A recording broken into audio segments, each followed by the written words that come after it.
In the abyssal depths of the New England coast, where the Atlantic gnawed at the cliffs like a ravenous beast, there lay the forsaken hamlet of Dunwich Reef. Its sagging rooftops and warped timbers leaned against the wind, as if the village itself cowered from the sea's unceasing whispers.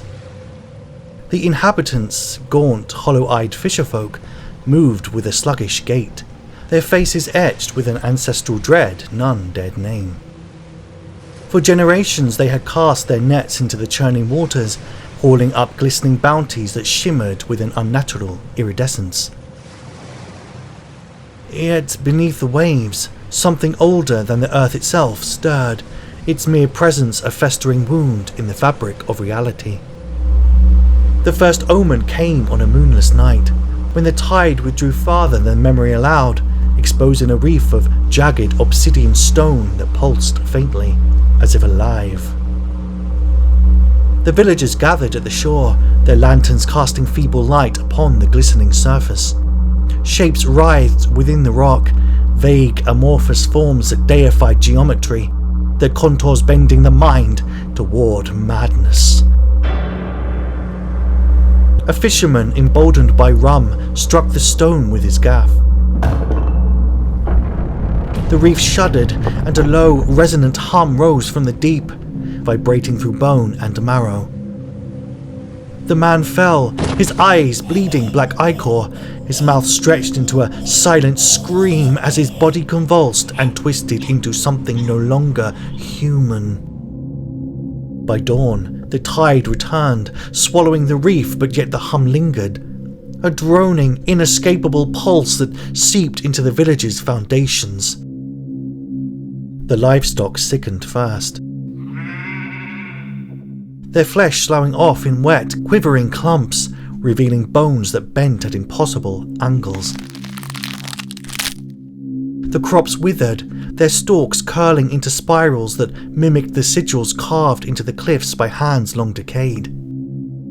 The villagers too began to change. Skin blistered and peeled, exposing a translucent sheen beneath, through which veins pulsed with a sluggish, oily fluid. Eyes bulged, yellowed, and multiplied across brows, staring into dimensions unseen by mortal sight. In the church, its steeple crooked as if bowing to the sea, the preacher scrawled forbidden hymns from a tome bound in something akin to leather, its pages stained with glyphs that shimmered wetly. The congregation knelt, their voices rising in a guttural chant that was less prayer than plea, though to what entity none could say. The air thickened, heavy with a briny miasma that clung to the lungs, and the shadows stretched beyond their bounds, coiling like tendrils across the pews. Beyond the village, the oceans roiled, its surface parting to reveal a vast cyclopean eye, lidless, unblinking, its pupil a fathomless void that swallowed light itself. The hum crescendoed into a sound that was not sound, a vibration that unravelled thought and sanity. The cliffs trembled, shedding stones that plummeted into the waves, and from the depths rose a shape, or the suggestion of one. Colossal, amorphous, its edges fraying into tendrils that lashed the sky itself. Its form defied comprehension, a blasphemy of flesh and shadow, too vast for the mind to hold without splintering. The villagers did not flee. They could not. Their bodies, now vessels for something other, shuffled toward the shore, their limbs jerking in grotesque parody of life.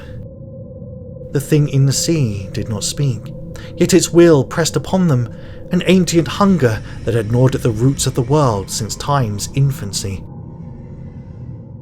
One by one, they waded into the surf, their forms dissolving into the black water, leaving only ripples that spread outward, endless and eternal. When the sun rose, pale and weak, Dunwich Reef stood silent. The houses remained, their windows dark, their doors ajar, swaying faintly as if caught from a breath from below. The sea lay still, its surface a mirror reflecting nothing but the grey expanse above. Yet beneath, in depths no line could plumb, the hum persisted, patient, waiting. And in the shadows of the cliffs, where the sigils glowed faintly, something watched.